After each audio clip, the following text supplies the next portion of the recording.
कर्पूरिगौरं करुणावतारं संसारसारं भुजगेन्द्रहारं सदा वसन्तं हृदयारविन्दे भवभवानी सहितं नमामि। हर हर महादेव, जय माता दी। प्रिय भक्तजनों, आप सभी का आपके चैनल आजीवन आध्यात्मिक भक्ति पर हार्दिक स्वागत है। आज की कथा सावन के सोमवार की पवित्र और पौराणिक कथा है, जिसके सुनने मात्र से ही मनुष्य का कल्याण हो जाता है। वह जन्म जन्मांतर के बंधनों से मुक्त होकर भगवान शिव की कृपा का पात्र बनता है। आइए भगवान भोलेनाथ का ध्यान करते हुए कथा प्रारंभ करते हैं। श्रावण सोमवार की कथा के अनुसार अमरपुर नगर में एक धनी व्यापारी रहता था। दूर दूर तक उसका व्यापार फैला हुआ था। नगर में उस व्यापारी का सभी लोग मान सम्मान करते थे। इतना सब कुछ होने पर भी वह व्यापारी अंतर मन से बहुत दुखी था, क्योंकि उस व्यापारी का कोई पुत्र नहीं था। दिन रात उसे एक ही चिंता सताती रहती थी, उसकी मृत्यु के बाद उसके इतने बड़े व्यापार और धन संपत्ति को कौन संभालेगा। पुत्र पाने की इच्छा से वह व्यापारी प्रति सोमवार भगवान शिव की व्रत पूजा किया करता था। सायंकाल को व्यापारी भगवान शिव के मंदिर में जाकर भगवान शिव के सामने घी का दीपक जलाया करता था। उस व्यापारी की भक्ति देखकर एक दिन माता पार्वती ने भगवान भोलेनाथ से कहा, हे प्राणनाथ, यह व्यापारी आपका सच्चा भक्त है। कितने दिनों से यह सोमवार का व्रत और पूजा नियमित कर रहा है। भगवान, आप इस व्यापारी की मनोकामना अवश्य पूर्ण करें। भगवान शिव ने मुस्कुराते हुए कहा, हे देवी, इस संसार में सबको अपने कर्म के अनुसार फल की प्राप्ति होती है। प्राणी जैसे कर्म करते हैं उन्हें वैसा ही फल प्राप्त होता है। इसके बावजूद माता पार्वती नहीं मानी। उन्होंने आग्रह करते हुए कहा, नहीं प्राणनाथ, आपको इस व्यापारी की इच्छा पूरी करनी होगी। यह आपका अनन्य भक्त है।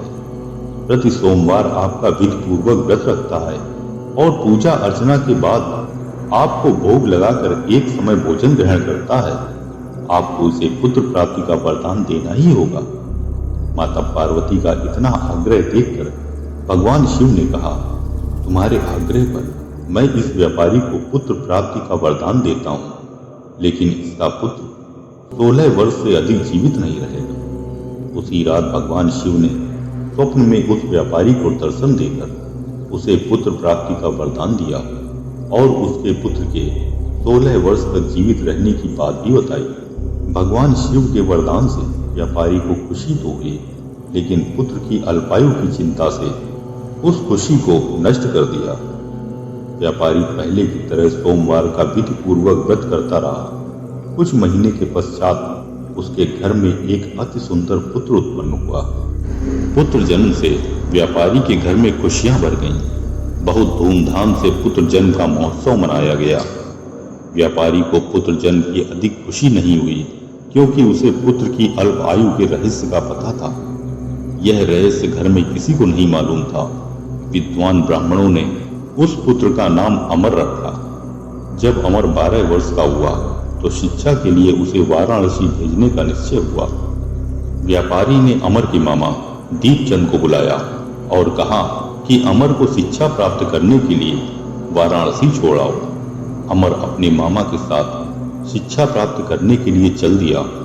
रास्ते में जहां भी अमर और दीपचंद रात्रि विश्राम के लिए ठहरते, वहीं यज्ञ करते और ब्राह्मणों को भोजन कराते थे। लंबी यात्रा के बाद अमर और दीपचंद एक नगर में पहुंचे। उस नगर के राजा की कन्या के विवाह की खुशी में पूरे नगर को सजाया गया था। निश्चित समय पर बारात आई, लेकिन वर का पिता अपने बेटे के एक आंख से काने होने के कारण बहुत चिंतित था। उसे इस बात का भय सता रहा था कि राजा को इस बात का पता चलने पर कहीं वह विवाह से इनकार न कर दे, इससे उसकी बदनामी होगी। वर के पिता ने अमर को देखा तो उसके मस्तिष्क में एक विचार आया। उसने सोचा, क्यों न इस लड़के को दूल्हा बनाकर राजकुमारी से विवाह करा दूं। विवाह के बाद इसको धन देकर विदा कर दूंगा और राजकुमारी को अपने नगर में ले जाऊंगा। वर के पिता ने इसी संबंध में अमर और दीपचंद से बात की। दीपचंद ने धन के लालच में वर के पिता की बात स्वीकार कर ली। अमर को दूल्हे के वस्त्र पहनाकर राजकुमारी चंद्रिका से विवाह करा दिया गया। राजा ने बहुत सा धन देकर राजकुमारी को विदा किया। अमर जब लौट रहा था तो सच नहीं छिपा सका और उसने राजकुमारी की ओढ़नी पर लिख दिया, राजकुमारी चंद्रिका, तुम्हारा विवाह तो मेरे साथ हुआ था। मैं तो वाराणसी में शिक्षा प्राप्त करने जा रहा हूँ। अब तुम्हें जिस नवयुवक की पत्नी बनना पड़ेगा वह एक आंख से काना है। जब राजकुमारी ने अपनी ओढ़नी पर लिखा हुआ पढ़ा तो उसने काने लड़के के साथ जाने से इनकार कर दिया। राजा ने सब बातें जानकर राजकुमारी को महल में रख लिया। उधर अमर अपने मामा दीपचंद के साथ वाराणसी पहुंच गया। अमर ने गुरुकुल में पढ़ना शुरू कर दिया। जब अमर की आयु 16 वर्ष पूरी हुई तो उसने एक यज्ञ किया। यज्ञ की समाप्ति पर ब्राह्मणों को भोजन कराया और खूब अन्न वस्त्र दान दिए। रात को अमर अपने शयन कक्ष में सो रहा था। भगवान शिव के वरदान के अनुसार शयनावस्था में ही अमर के प्राण पखेरु उड़ गए। सूर्योदय पर मामा अमर को मृत देखकर रोने पीटने लगा। आसपास के लोग भी एकत्र होकर दुख प्रकट करने लगे। मामा के रोने विलाप करने के स्वर समीप से गुजरते हुए भगवान शिव और माता पार्वती ने भी सुने।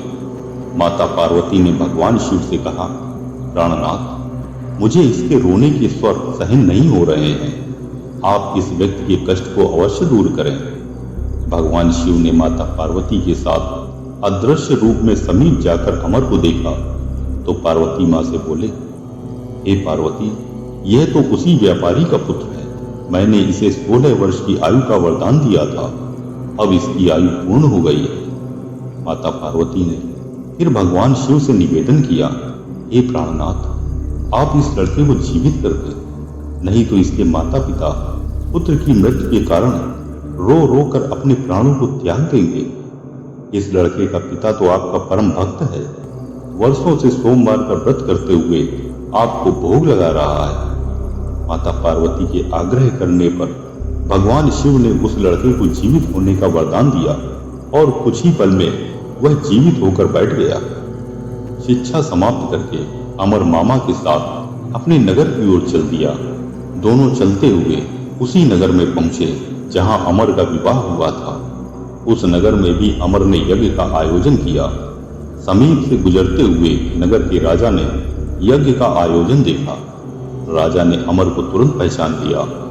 यज्ञ समाप्त होने पर राजा अमर और उसके मामा को महल में ले गया और कुछ दिन उन्हें महल में रखकर बहुत सा धन वस्त्र देकर राजकुमारी के साथ विदा किया। रास्ते में सुरक्षा के लिए राजा ने बहुत से सैनिकों को भी साथ भेजा। दीपचंद ने नगर में पहुंचते ही एक दूत को घर भेजकर अपने आगमन की सूचना भेजी। अपने बेटे अमर को जीवित वापस लौटने की सूचना से व्यापारी बहुत प्रसन्न हुआ।